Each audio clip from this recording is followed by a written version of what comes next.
Hi everyone, this is Jason Zach from Nathaniel School of Music. In this lesson, we are going to focus on three important and largely forgotten things or articulations or aspects of playing the piano.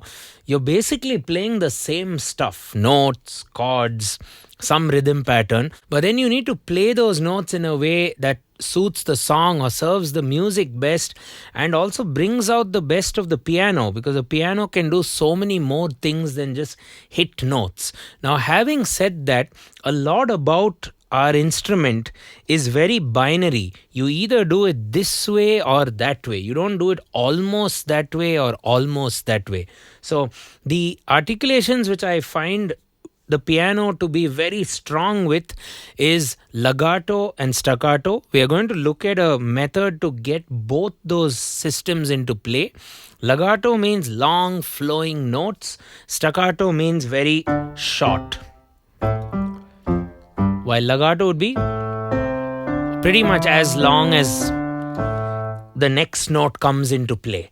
Okay, and then we are also going to work on another important aspect of playing the piano for not just the classical music but also modern music, where you have to follow drums and other instruments using accents, which has that greater than sign. And the other kind of articulation would be to bring about dynamics, which is the only sort of non-binary thing on the piano, where it can go gradually up and down, in terms of volume. The piano has unlimited volume potential almost, just like other instruments.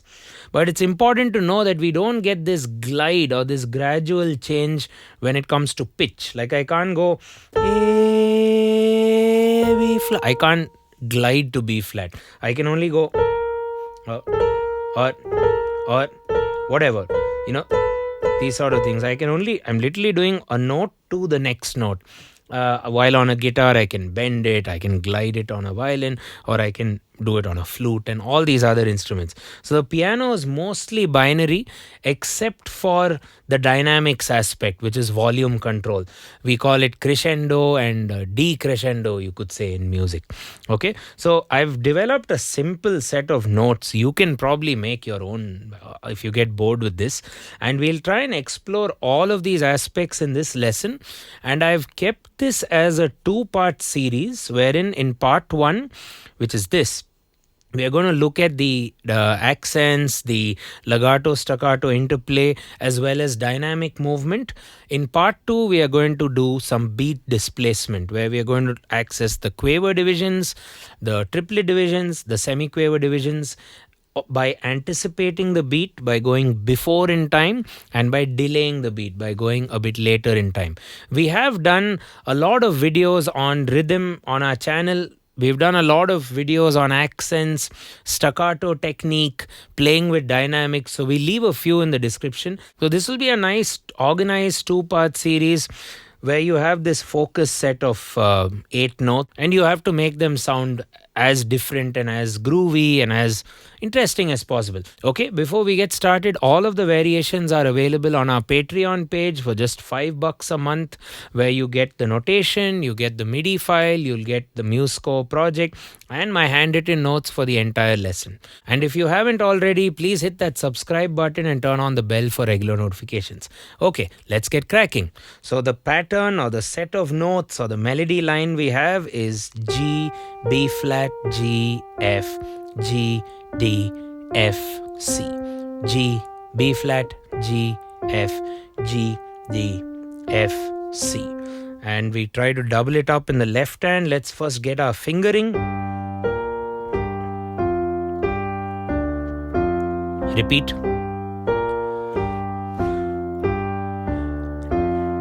Notated as crotchets, quarter notes. 1 over 2 bars of 4/4.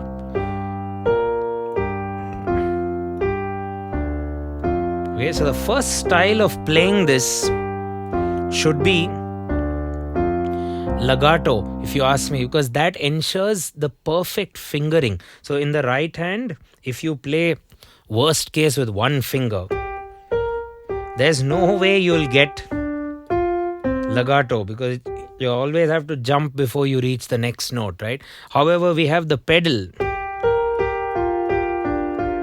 But the pedal causes another issue, especially when you play it lower. It'll clutter up all those notes. So we don't want the pedal, at least for this lesson. We want to do it with our fingers. So the wrong way to do it is obviously with one finger. So you're going to chop up the notes. So you need multiple fingers, and maybe this fingering would work in the right hand. Okay, index, ring. The general rule for proper fingering on the piano would be, don't use the same finger for the next note as the current note. So if it's ring, don't bring the ring back here. It'll be very inconvenient. So it'll be ring, index. So ta na na na na na na na, and also use up as many of the fingers as possible. Ta da, index, thumb, middle, thumb, index, thumb, stuff like that. And do it in such a way that you can play a bit faster than your target speed. That'll achieve confidence. So you have this little crossover there.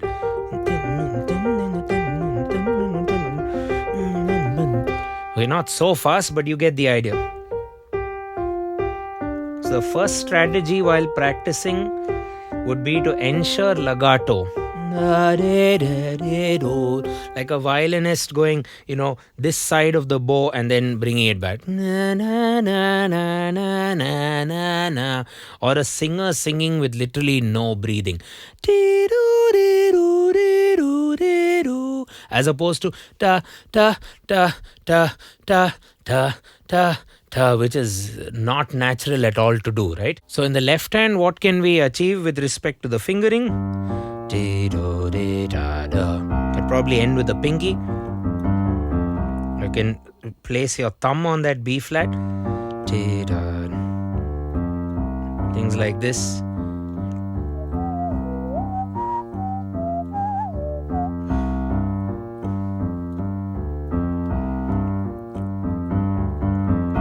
Okay, putting it together.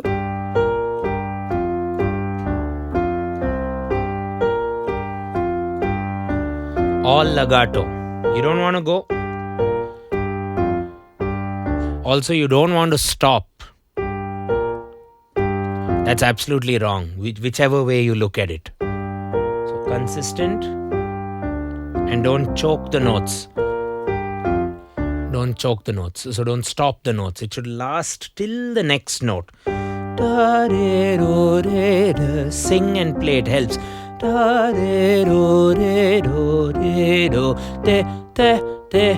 Don't play like that.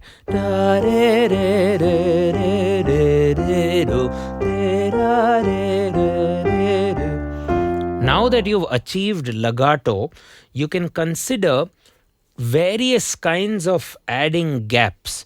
The first obvious gap would be the very opposite of legato, which is staccato, where the technique for your fingers itself would need to be different. You'll have to flick your fingers towards the palm and play like this. Whole story. With staccato, you can't play very fast like legato, but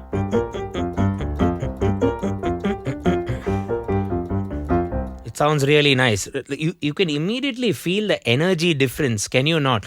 Same volume, legato.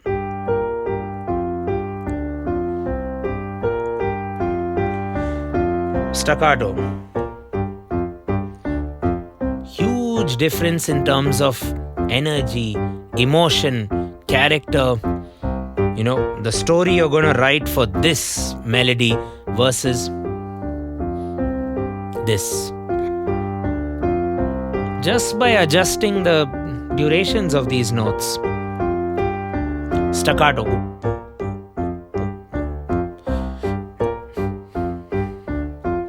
I'm sure you're thinking what I'm thinking. We now need legato and staccato combination. So first two beats staccato and then legato. That's what's notated there.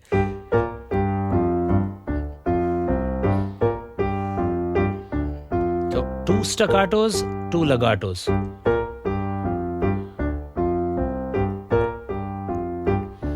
Of course, you can do staccato, legato, staccato, legato.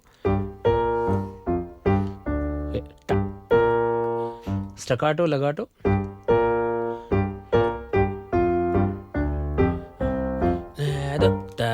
Almost like a trampoline effect.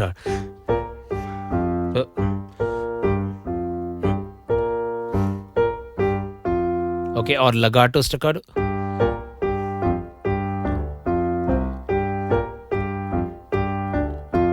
Two staccatos and 2 legatos. What's notated?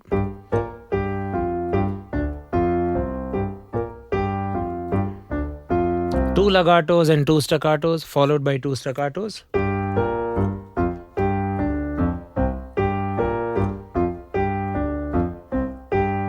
Or put the 2 staccatos in the middle. It's a bit tough to think actually, right? So focus on the technique of both legato and staccato and then putting it together. Legato will just be finger on the keyboard.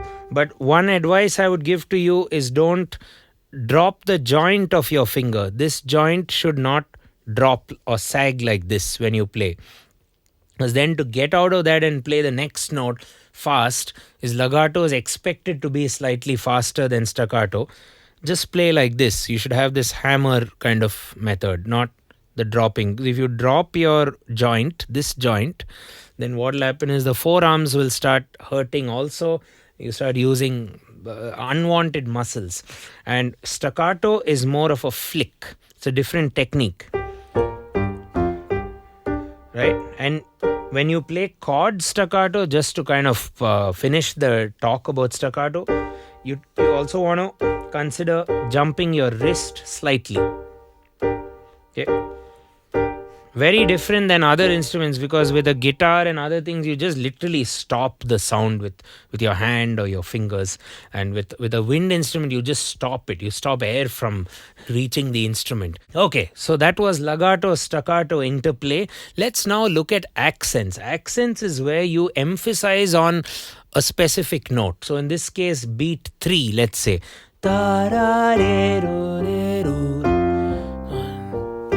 I'm whacking beat 3 a bit stronger.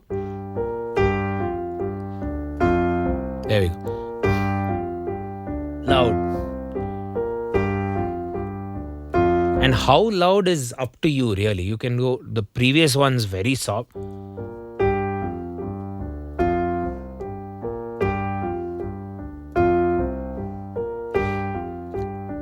That's where in notation you'll have the P, piano, mezzo piano, forte, mezzo forte, and so on. Those Italian terms are used to give you a rough outline of what you want the volume level to be. But you can also play it your own way. Soft, but with respect to the first two, the third is going to be loud.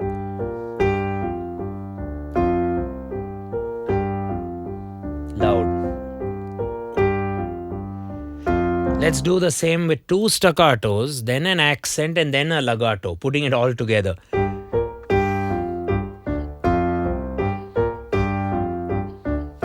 That I think will make it interesting for the drummer to make a groove over.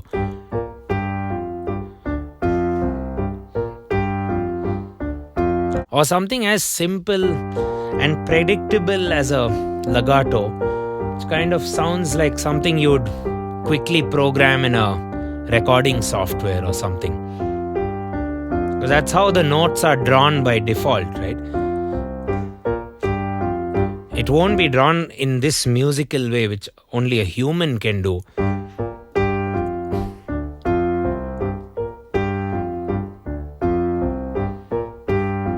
So invest time practicing the simplest things with these articulations. And I have one more before we pack up this part, which would be dynamic. So take the same drill and just think of yourself going crescendo all the way. That means louder all the way. Okay, get all the way to the top. Soft. Loud. Soft. Loud. Soft. Loud, but gradually. It's not soft. loud. It's not that'll shock the listener. Similarly, you can do loud going to soft. Loud, soft. Loud, soft. Or you can do a combo of that. You can do crescendo and then decrescendo. So gradually getting louder over time in that bar and gradually getting softer. And if you time this with your breathing, even cooler. So you take a inhale as you get louder over a period of one bar, and then exhale, and you just automatically get softer. Our muscles just do the thing, because breathing is very important for the muscles as you play the piano and in life in general. So see, as I'm breathing out, the volume just gets softer,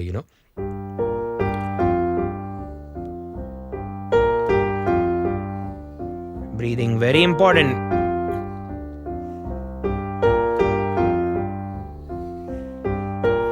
If you're not so familiar with breathing, also breathe in, and as you breathe in, maybe open your eyes out. It sounds a bit very unconventional. You might look like Muttaya Muralidharan, a famous off spinner, but still, it's fun because whatever works for you.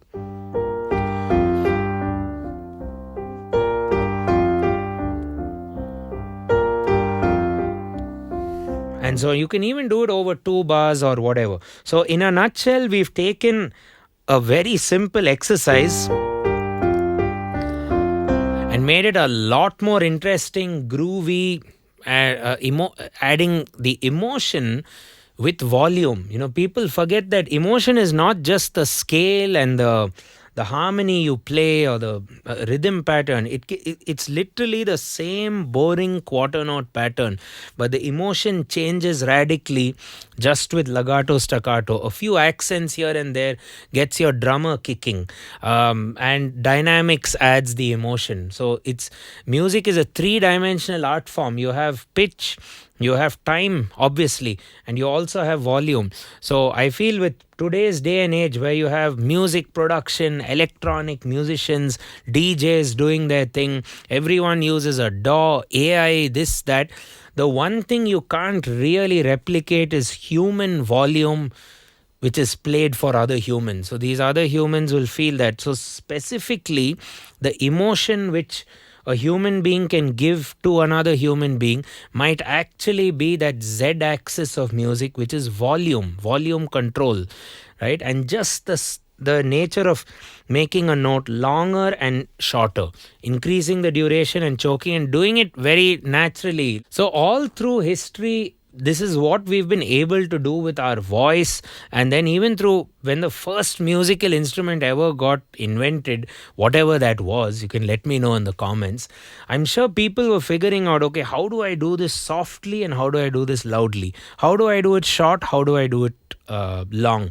How do I do it higher pitch? How do I do it lower pitch? Of course, within the confines of our human ability, right? So moving forward, we are going to add a lot more groove and a lot more expression to, again, you guessed it, this same old exercise. Ba, ba, ba, ba, ba, ba, ba, ba. Okay, getting rather boring right now for my liking, but I'm going to head off to part 2 and you also head off towards part 2. Once you've mastered part 1, maybe you can construct some of your own note groupings. In our Patreon page, we will give you the original Muse score file. So you can just go and displace the notes to your heart's content. You can add your own legato, staccato, accents, whatever you want, and make it your own kind of practice routine. Okay, so come over to part 2, where we're now going to explore the subdivisions of quavers, triplets, semiquavers. I will see you there, but you have to subscribe and turn on the bell icon for regular notifications. How will you know when part 2 comes out? It's YouTube. There's thousands, there's millions of stuff on YouTube. So hit the bell. That's how they've designed it. I can't help it. Hit the bell. Thank you. Cheers. See you in the next part.